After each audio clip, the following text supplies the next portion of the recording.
pourra jamais se développer sans la femme. Madame, Messieurs, bonsoir et bienvenue à ces mises au point très spéciales consacrées à la femme. Vous le savez très bien, c'est le mois de mars, nous célébrons la femme, nous défendons et nous valorisons cette femme qui est toujours derrière les grands hommes pour prendre des décisions, pour contribuer au développement. D'ailleurs, raison pour laquelle on a pensé associer à celle-ci à l'éducation numérique, cela pour assurer son autonomisation, j'allais dire, et pour la paix et la quiété dans la société. Madame, Monsieur, nous avons le plaisir de recevoir pour vous Madame Joséphine Dilou Bidi-Bidi. Elle est avocate, mais conseillère à la vice-primature de la fonction publique.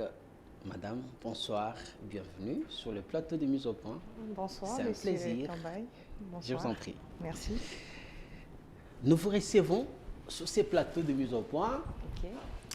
Encore une fois de plus, bienvenue sur notre plateau. Merci.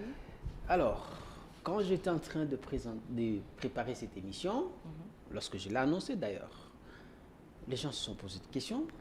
Joséphine Dilou Bidi-Bidi. Un nom qui sonne, qui résonne. Il y en a qui essayent un peu de chercher, mais ces noms-là, on les connaît. Pour ceux qui vous découvrent pour la première fois, qui êtes-vous? Je suis une ancienne du lycée Sacré-Cœur, là où j'ai fait mes études primaires, secondaires et les humanités littéraires. J'ai obtenu mon diplôme d'État dans cette école. Et de là, je suis allée à l'université de Kinshasa, à la faculté de droit, où j'ai obtenu ma licence en droit et puis je suis allée m'inscrire au barreau. Et puis un jour, j'ai tenté l'aventure politique dans un cabinet en 2008. Et depuis lors, je crois que je navigue d'un cabinet à un autre au service de la nation. D'un cabinet à un autre. Vous Oui. n'avez pas un autre détail que vous avez oublié? Bon, présentement, je suis à Les la noms des fonction Bidi-Bidi, publique. les gens cherchent un peu, ils veulent savoir. C'est le nom de mon père. Il a été un ancien ministre à l'économie nationale et industrie à l'époque du gouvernement birindois. Je comprends pourquoi. Alors aujourd'hui, la RDC s'est placée dans la logique de promouvoir la femme. Et avec l'avènement du président de la République, Tshisekedi, on a vu beaucoup de femmes prendre des postes importants, que ce soit dans le ministère, que ce soit dans les entreprises. Quelle lecture faites-vous aujourd'hui des chiffres, au regard des chiffres aujourd'hui, ou carrément au quota accordé à la femme pour contribuer à la construction de l'État, au développement aujourd'hui? Je pense qu'il y a une grande avancée qui s'est produite concernant la parité entre l'homme et la femme. Je crois que le chef de l'État actuel, son Excellence, M. Félix-Antoine Tshilombo, voilà, est allé au-delà des 30% prévus dans la Constitution. Je pense qu'à son niveau, la volonté politique est là. Nous croyons que on pourra cette fois-là, avec le temps, atteindre le quota de 50% pour qu'on parle d'une parité effective entre les hommes. Mais ça, c'est à l'horizon 2030. Il ne faut pas précipiter aussi les non, choses. pas forcément. On comprend que vous avez besoin d'être massivement représenté, mais il faut attendre aussi. OK.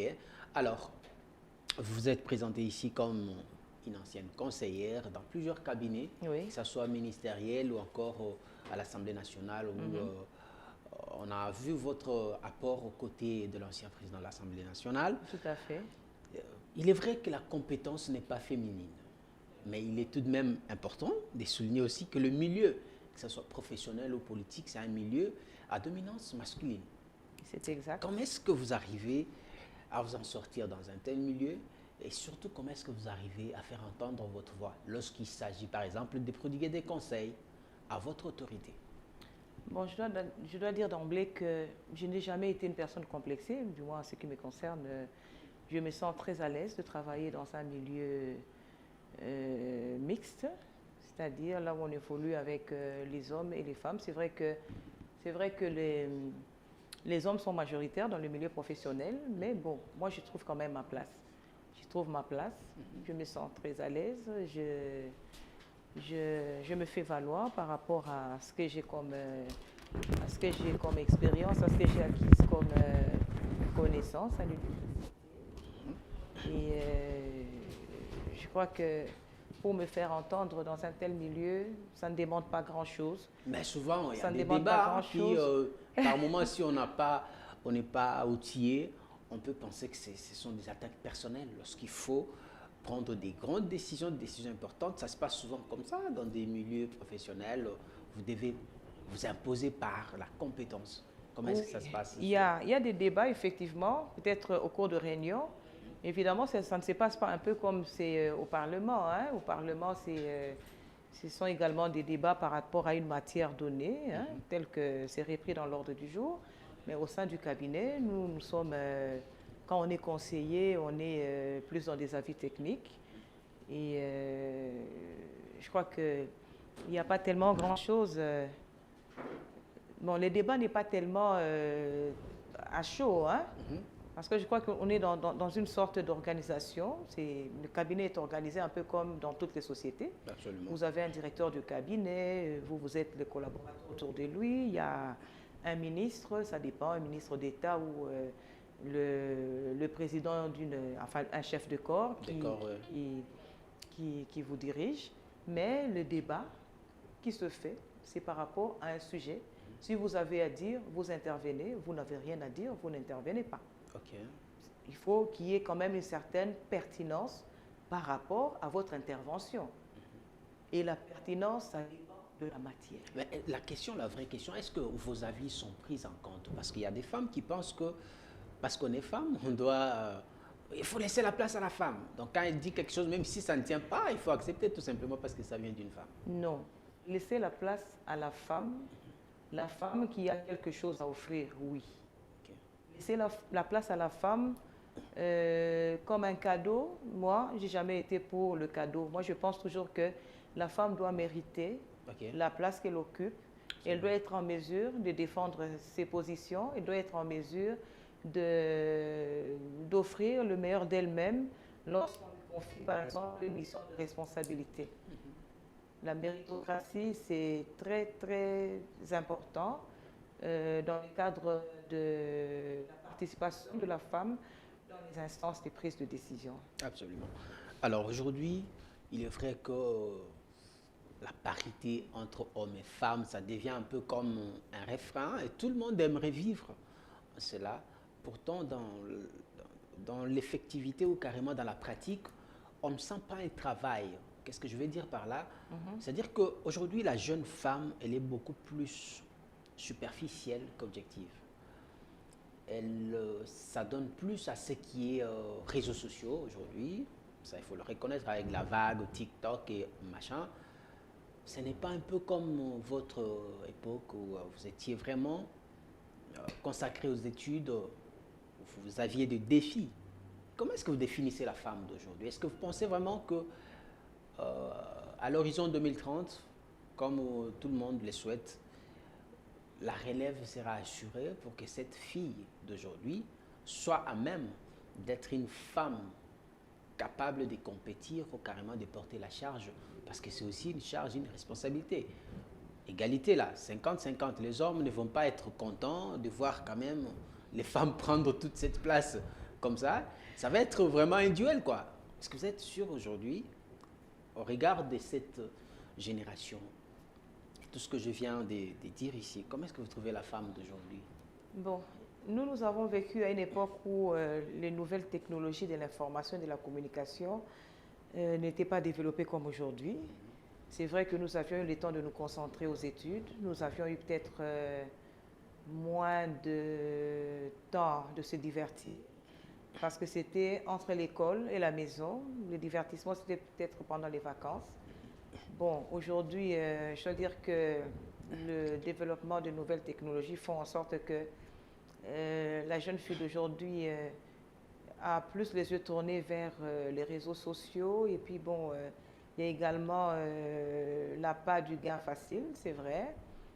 Mais ça n'enlève en rien la détermination que ont les jeunes filles qui vont à l'école par rapport à leur avenir, de pouvoir offrir quelque chose de bien demain à la nation. Elles sont à peine à compter. C'est ça que je m'inquiète du fait que celles qui se donnent à cette vie scolaire ou académique sérieusement l'année.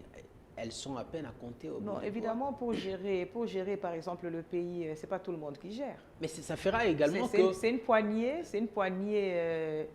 qui dicte pratiquement la marche à suivre, je pense. Mais le comble, c'est que lorsqu'on va atteindre l'horizon 2030, comme la loi les souhaite, la Constitution, et que cette dernière voudrait avoir maintenant l'effectivité de ces 50%, et qu'on regarde derrière, il n'y a personne à part les TikTokeuses. Comment est-ce que vous allez avoir... Bon, l'effectivité de 50% Ouais. dont on parle là, hein, je crois que c'est un processus. Ouais. On est dans ce processus. C'est un idéal d'atteindre 50% de parité entre... Il faut qu'il y ait aussi un travail. Mais justement, pour le mériter. travail est fait. Le travail est fait chaque année. Vous voyez un peu tout ce qu'on fait comme, comme sensibilisation, surtout pendant le mois de la femme et même tout au long de l'année. Le travail est fait dans ce sens-là pour amener la femme à prendre conscience comment je dirais, à l'aspect égalité de sexe, Oui. à élaguer un peu les discriminations. Vous avez vu, avec l'avènement de son Excellence, Monsieur le chef de l'État, Monsieur Antoine Félix Tshisekedi Tshilombo, voilà. Nous avons l'effectivité de la gratuité de l'enseignement. C'est justement pour permettre aussi qu'il y ait quand même une sorte d'avancée concernant cet idéal-là de parité 50-50. Les efforts sont à fournir, nous ne sommes pas encore en 2030. Je crois qu'il n'y a pas lieu de désespérer. Nous sommes en train d'y travailler pour que cette dynamique-là soit tout à fait opérationnelle. En tout cas, c'est le vœu, c'est le souhait de tous. Nous sommes en train d'y travailler. Le 8 mars dernier, vous occupez une fonction importante, conseillère, auprès du vice-premier ministre. Vous aviez certainement tenu des actions en faveur des femmes ou encore pour occuper cette dernière. Comment est-ce que vous avez passé ces 8 mars? Parce que souvent, ça commence à ressembler un peu à une journée festive. Hein. Festive, on ne se rend pas finalement compte de l'objectivité ou de l'essence même de la journée. Non, évidemment, le 8 mars de chaque année, c'est une journée festive et, comme vous l'aviez dit, c'est une journée festive, c'est une journée commémorative. On fait le bilan de toutes les actions qui ont été menées jusqu'ici. Et par rapport à ça, je crois que nous l'avons fait. Nous l'avons fait également au cabinet. Je crois qu'il y a une activité que le chef de l'État a tenu, un dialogue social au niveau du palais du peuple, ouais. Où les femmes de divers horizons sont venues s'associer à l'activité pour entendre le chef de l'État, essayer un peu d'échanger avec lui par rapport à plusieurs préoccupations qui intéressent en fait la femme en tant que citoyenne au sein de cette nation.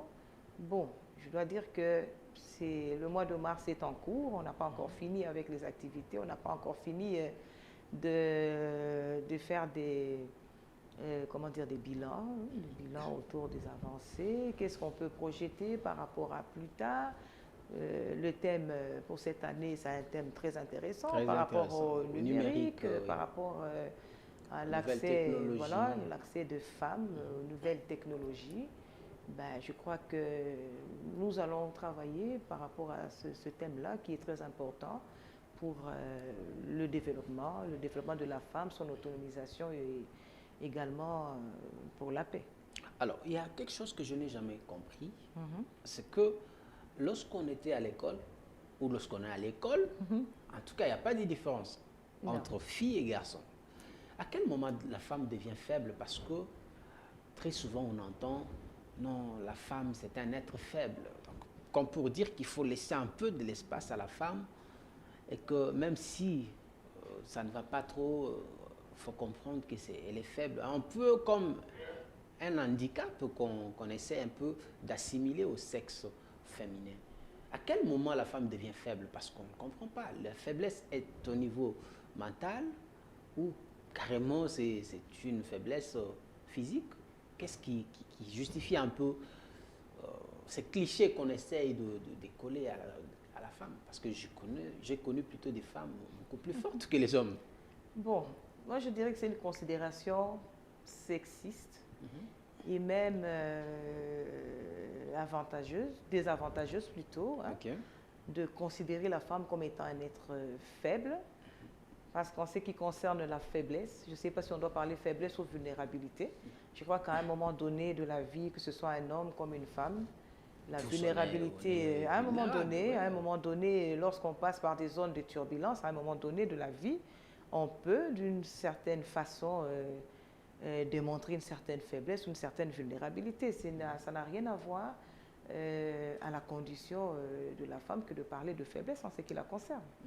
En tout cas, il y a quelqu'un qui m'a envoyé une question qui me dit, connaissant le milieu politique, je ne peux pas permettre à ma femme de faire de la politique. C'est un milieu, c'est pratiquement une jungle, un monde sans loi. Et que vous êtes politique, que dites-vous à ceux qui pensent que c'est un milieu défavorable pour une femme? Non, non, non, pas du tout, pas du tout, je ne le pense pas. J'ai été... Des gens sans cœur. Non, j'ai eu la chance d'être dans un cabinet où je crois que j'ai été la seule conseillère genre et socio-culturelle et les autres c'était des hommes. Des hommes, oui. Et j'ai eu la chance d'entendre une phrase de la part d'un aîné conseiller qui avait pratiquement dit que une femme en politique est un homme. Okay. Donc, à aucun moment, elle doit se considérer comme une femme, elle doit se sentir à l'aise, se sentir vraiment dans la peau d'un homme comme le sentirait un garçon, du moins quelqu'un de sexe masculin. Voyez-vous? Bon, dire que c'est la jungle. La jungle, c'est par rapport... Ben oui, il n'y a que les intérêts. Non, dans la vie, il y a une discipline personnelle qui guide chaque individu, je dirais. Tout dépend de l'éducation que vous avez reçue. Tout dépend de la ligne de conduite que vous vous êtes fixée, parce que cette ligne de conduite ne bouge pas dès lors que vous avez des principes. Je crois qu'il y a un code de bonne conduite de l'agent public qui existe, et dans ce code de bonne conduite, vous ne verrez nulle part la notion de la jungle. Je crois qu'on a organisé les choses de manière à faire en sorte que ça se passe très bien, suivant les normes, dans le respect des uns et des autres, dans le respect des lois. Ben pour lui, il pense que il a bien sûr un témoignage et une expérience. Il croit pour lui. Il affirme même que la plupart des femmes qui se retrouvent sur des listes électorales doivent forcément avoir des liens. Si ce n'est pas parental, ça doit être amoureux avec les chefs du parti ou encore. Toujours c'est très compliqué pour une femme de s'en sortir dans ce milieu-là. C'est ce que je venais de dire tantôt. Oui. Les antivaleurs existent, c'est vrai, dans toutes les sociétés d'ailleurs, ce n'est pas forcément ici. Et quand vous êtes quelque part, hein, quand vous aspirez à assumer de hautes fonctions, vous ne devez jamais miser sur le fait que je suis femme, j'ai droit à certaines facilités, il faut nécessairement qu'on m'accorde certaines faveurs du fait de ma condition de femme. Je ne pense pas que ce soit ça la motivation pour celle qui veut aller de l'avant. Parce que vous allez passer par plusieurs cabinets, n'est-ce pas? Vous allez passer par plusieurs cabinets, vous allez côtoyer plusieurs milieux, vous allez avoir plusieurs chefs. Vous n'allez quand même pas vous retrouver dans les lits de tous ces chefs au nom des faveurs, au nom des facilités. Moi, je ne pense pas. Comme j'avais dit tantôt, c'est une question de discipline personnelle. Ça dépend de vous, de ce que vous voulez, de ce que vous acceptez. Parce que celui qui accepte d'aller avec le chef, c'est sa décision, c'est sa volonté. Parce que je ne vois pas un chef venir proposer à un collaborateur, voilà, je te donne ce poste, en contrepartie, donne-moi ton corps. Ça n'existe pas. Il y en a peut-être qui le disent, hein? Non, ce sont les sentiments que les gens... Non, jamais. Ce sont les sentiments que les gens développent, peut-être dans les milieux professionnels, ça existe, les gens développent des sentiments, ils vont en dehors de ce pourquoi ils sont là. Voyez-vous? Et quand vous allez sous cet angle-là, je crois que vous dénaturez pratiquement, vous dénaturez les choses, vous vous mettez dans une position très inconfortable.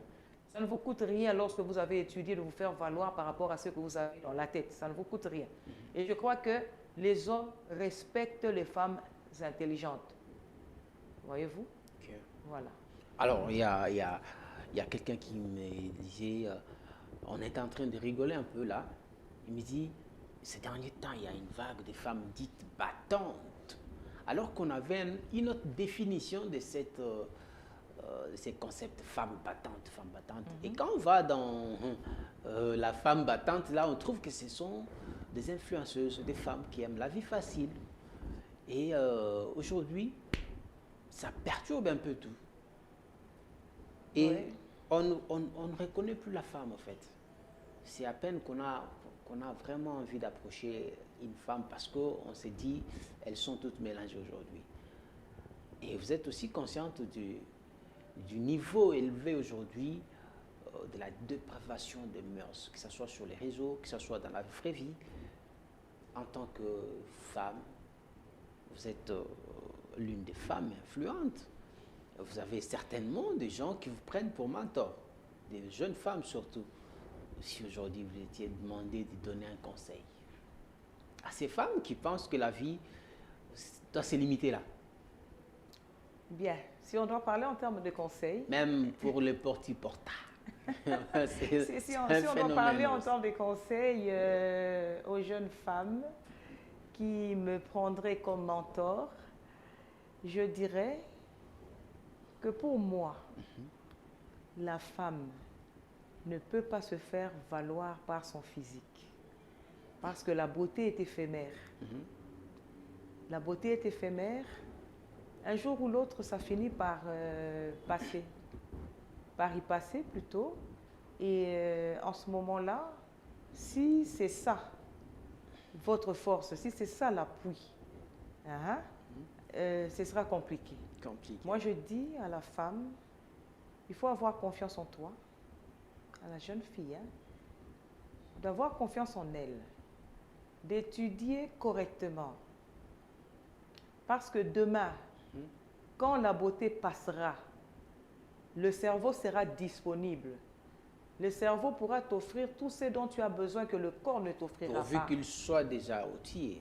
Mais justement, c'est là que je dis, j'ai toujours conseillé à la jeunesse féminine de s'adonner aux études plutôt que d'être dans ce que vous avez dit tantôt, les influenceuses, enfin je ne sais pas, les influences en quoi, les battantes des réseaux sociaux, elles sont battantes en quoi? Moi je vois vraiment pas. Pourtant ce sont des maraîchères qui sont de vraies battantes. Je ne partage pas cette notion-là d'influenceuse battante des réseaux sociaux. En tout cas, je ne suis pas dans cette logique. Parce que moi, la femme battante, c'est celle qui est capable de relever les défis. Les défis qui se posent à nous en tant que citoyens, voyez-vous, en tant que citoyen dans un État, dans une cité, telle que nous sommes dans la ville de Kinshasa, par exemple, nous avons des soucis environnementaux. Vous voyez, du point de vue comportement, je crois que nous vivons très mal. Nous avons vu récemment le gouverneur de la ville cassé pratiquement. Avec l'opération coup de poing. Avec l'opération coup de poing, voilà. Et donc, s'il y a lieu d'influencer quelque part, je crois qu'il faut d'abord commencer par être un modèle, commencer par être correct par rapport aux normes dans la société, je pense. Alors, nous ne pouvons quand même pas faire fi à ce qui se passe autour de nous. Non. Le pays est agressé, nous sommes en guerre, ça vous le savez.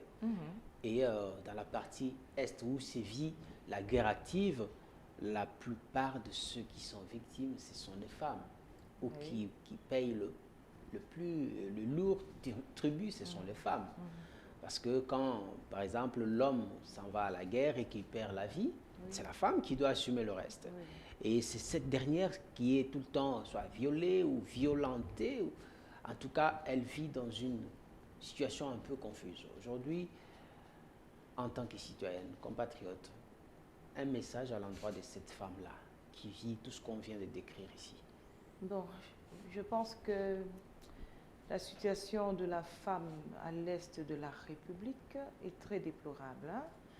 Ça fait vraiment beaucoup de peine. Évidemment, nous sommes à Kinshasa, nous n'avons peut-être pas eu à vivre les mêmes atrocités que elle.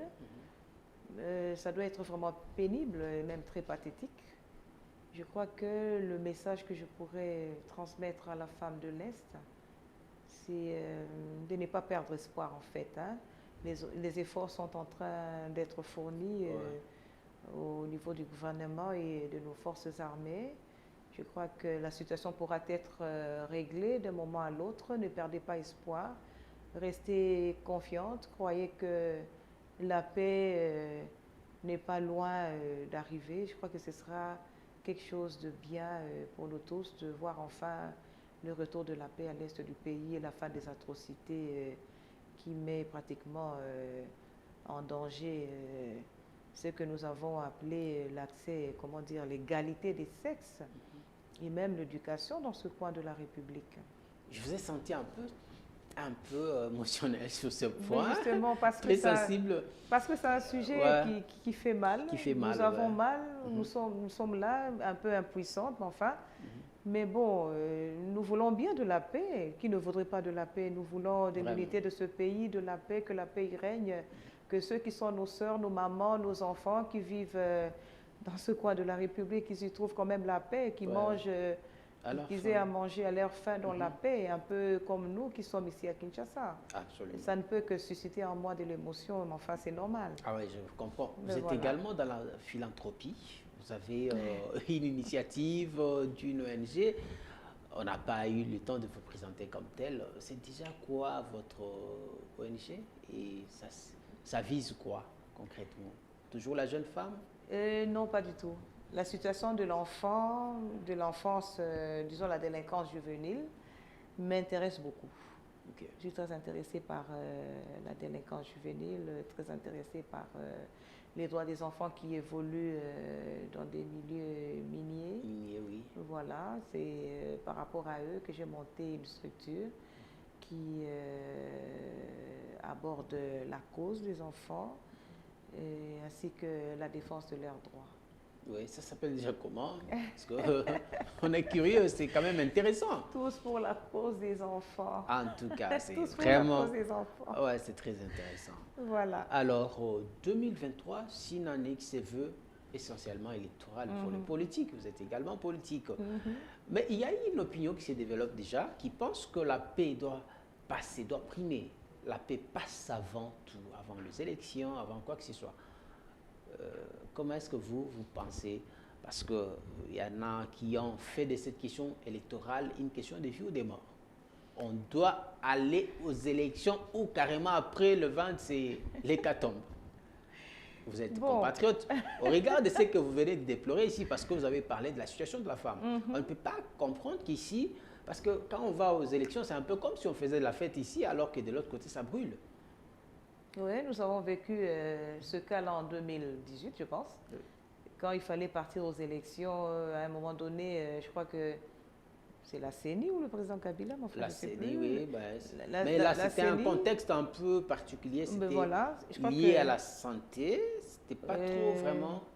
Mais voilà, même dans ce contexte, voilà, justement, lié à la santé, nous sommes allés aux élections sans la partie Est. Je crois quelques localités ou quelques territoires de la partie Est qui n'ont pas participé aux élections de 2018. Je pense que l'idéal aurait été que la paix s'installe à l'Est, que nous y allions tous aux élections, n'est-ce pas? Parce qu'eux aussi ont besoin de se prononcer sur le prochain dirigeant de ce pays, quand même. Ils ont le droit de se prononcer là-dessus.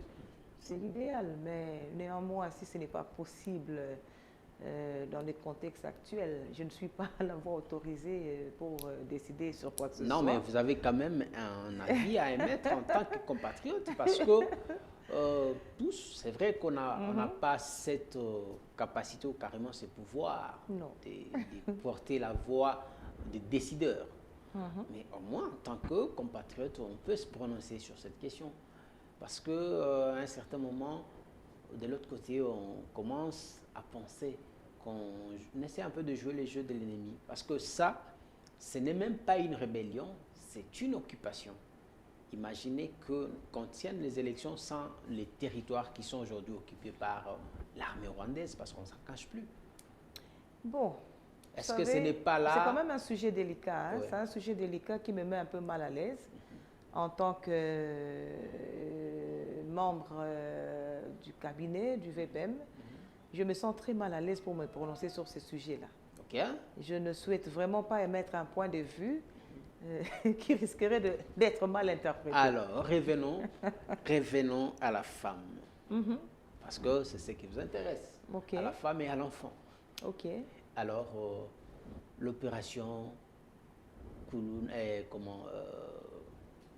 l'opération qui a été lancée pour ramener les Koulouna à l'ordre avec l'ancien régime, c'était l'opération Likofi. On a vu comment est-ce que les enfants étaient traqués, parfois même des innocents. Aujourd'hui, quelle démarche comptez-vous faire dans le cadre de votre structure pour que l'on trouve le juste milieu, pour que ces enfants soient, si jamais on mettait la main sur eux, qu'on essaie un peu de les récupérer, sachant aussi que ce n'est pas facile, de ramener cet enfant qui a déjà une autre éducation, qui a déjà pris le goût de la rue. Dans le cadre de ma structure, j'avais pensé marteler sur les parents. Parce qu'un enfant ne tombe pas du ciel. Hein. Il est le fruit des deux personnes, du moins, qui ont pensé, appelé à l'existence un être humain qui vient au monde, qui mérite tout le soin possible, qui mérite un encadrement conséquent, afin d'être un peu comme nous. Un produit fini, quelqu'un d'utile à la nation, d'utile à la société. Alors, il y a une sorte de, comment j'appellerais ça, attendez, il y a une sorte de relâchement, voilà, justement, qui s'opère au niveau de nos familles. Hein. C'est peut-être lié à la condition de vie, ou aux conditions de vie qui sont peut-être un peu compliquées. Il y a la misère, il y a la pauvreté et tout ce que vous voulez. Et donc, à un moment donné, moi j'ai toujours pensé qu'il faut faire des enfants en étant responsable. Hein. Il ne faut pas appeler les enfants à l'existence pour le plaisir de le faire. Quand vous voulez avoir des enfants, il faut être conséquent par rapport à leur prise en charge, par rapport à l'éducation, par rapport à la restauration, par rapport à... Et il y a aussi des choses qu'on ne prévoit pas, comme la mort par exemple. Mais un enfant, vous savez, quand vous savez suivre les enfants, quand vous savez le suivre déjà au niveau de la famille, quand vous savez comment assurer le suivi au niveau de la famille, c'est difficile quand même qu'il y ait dérapage au point de tenir la machette, de devenir barbare, de devenir sauvage. J'étais en train de parler ici de la mort, par exemple. Quand un parent arrivait peut-être à mourir à mi-chemin, pendant que les enfants sont encore petits, ils peuvent aujourd'hui, parce que la famille n'a pas su assurer cette continuité, ils peuvent se retrouver à la rue. Bon, je vais quand même réfléchir à haute voix. Vous avez deux parents. L'un meurt, l'autre reste en vie. N'est-ce pas? Mais celui qui reste en vie a un rôle à jouer. Souvent, tu auras solo. Moi, ça, papa, il m'a sauvé. Non. Soit carrément, c'est le mari de notre maman ne nous aime pas. Cette histoire de moi, c'est à papa, c'est une histoire assez compliquée. Hein? Parce que l'histoire de moi, c'est à papa. C'est vrai aussi. Bon, je suis d'accord. Dans certains cas, oui. Mais par rapport aux enfants Koulouna, c'est ça, hein? On parle de Koulouna. Ouais. Par rapport aux Koulouna qui ont besoin d'être réinsérés dans la société, d'être récupérés, peut-être en les emmenant à faire peut-être des formations de gauche à droite et tout ça. Bon, c'est une situation compliquée. C'est une situation compliquée. Okay. Ils sont récupérables tout comme ils ne le sont pas. Tout dépend de la volonté. Est-ce qu'il faut coincer? Il faut taper fort? Ben, écoutez, je crois que c'est en amont que le travail mérite d'être fait plutôt qu'en aval. C'est comme ça que je dis, moi, dans le cadre de mon association, je pense marteler sur les parents pour les appeler à être responsables de leur progéniture, parce que demain, ça va faire mal et à la société et à eux-mêmes. Ce n'est jamais une histoire de Koulouna et la société, la police. Je crois que celui qui a un enfant Koulouna doit être très malheureux. Autant ne pas avoir d'enfant du tout que d'en avoir un qui fait mal à la tête, qui fait mal à la tête, qui fait mal à la société, qui dérange pratiquement. Je crois que ça, c'est un drame. C'est un drame qui concerne notre nation, c'est un drame auquel nous ne pouvons être indifférents. C'est comme ça que, bon, j'en appelle à la prise de conscience de ceux qui sont parents, ceux qui célèbrent chaque 1er août de l'année, la fête des parents, d'être plus responsables quand il s'agit de faire des enfants et d'être regardants pour suivre un peu l'éducation, les amitiés de leurs enfants, et toutes ces choses-là, c'est important hein, pour savoir recadrer les enfants. Mais par rapport aussi à cette situation, au regard de la conjoncture, il y a des parents qui sont tous au boulot.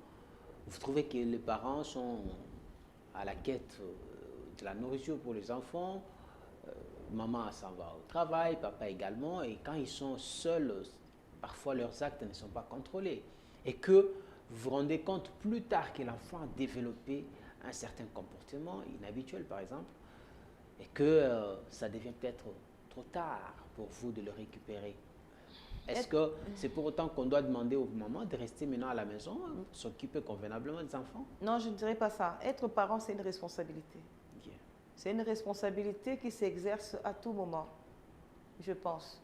Le suivi des enfants, ça s'exerce à tout moment. Lorsque vous êtes tous au travail, vous avez le devoir de suivre, même après le travail, de suivre un peu comment l'évolution des enfants, je crois. Et si vous avez un personnel qui assure la garde des enfants en votre absence, il faut être à l'écoute pour savoir un peu comment ça s'est passé en votre absence. Est-ce qu'il y avait lieu peut-être de gronder ou de réprimander quand c'est nécessaire? C'est une responsabilité à laquelle aucun parent, fût-il professionnel, travailleur, ne peut y déroger.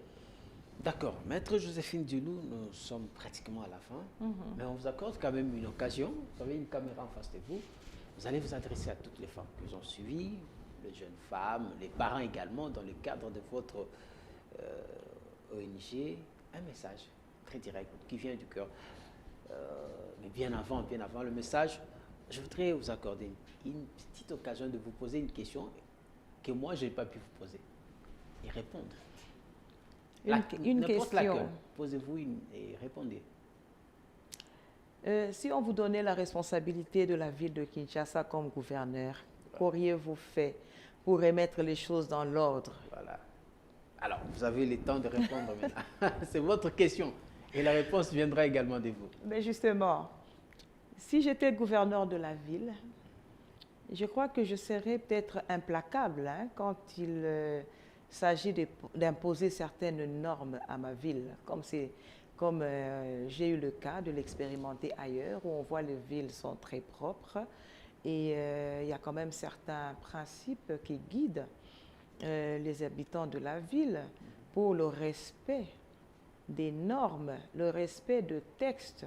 Parce que je crois que ce qui manque à cette ville, c'est nous avons des lois, mais des lois qui ne s'appliquent pas. Il y a une sorte de légèreté quand même qui accompagne notre population, qui fait n'importe quoi.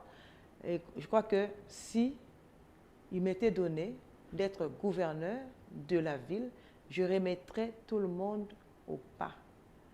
Je crois que je serais dur plus que le gouverneur actuel. Vraiment intraitable en ce qui concerne le respect de normes dans ma ville. Très bien. Alors, un message à toutes les femmes qui ont suivi, que ce soit dans le cadre du mois dédié à la femme ou également dans le cadre de votre ONG.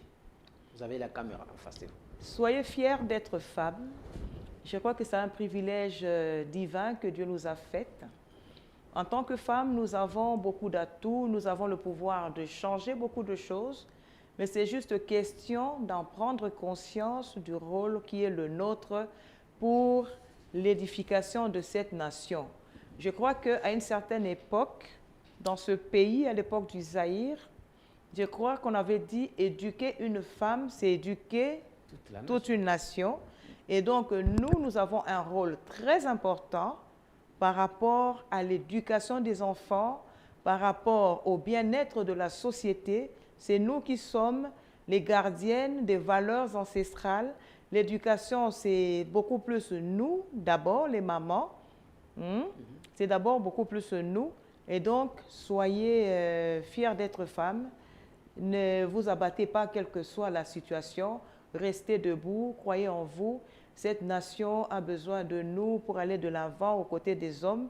Et donc, ensemble, nous représentons une force. Merci. Ensemble, vous représentez une force. C'était votre mot de la fin. Je vous en prie. Merci.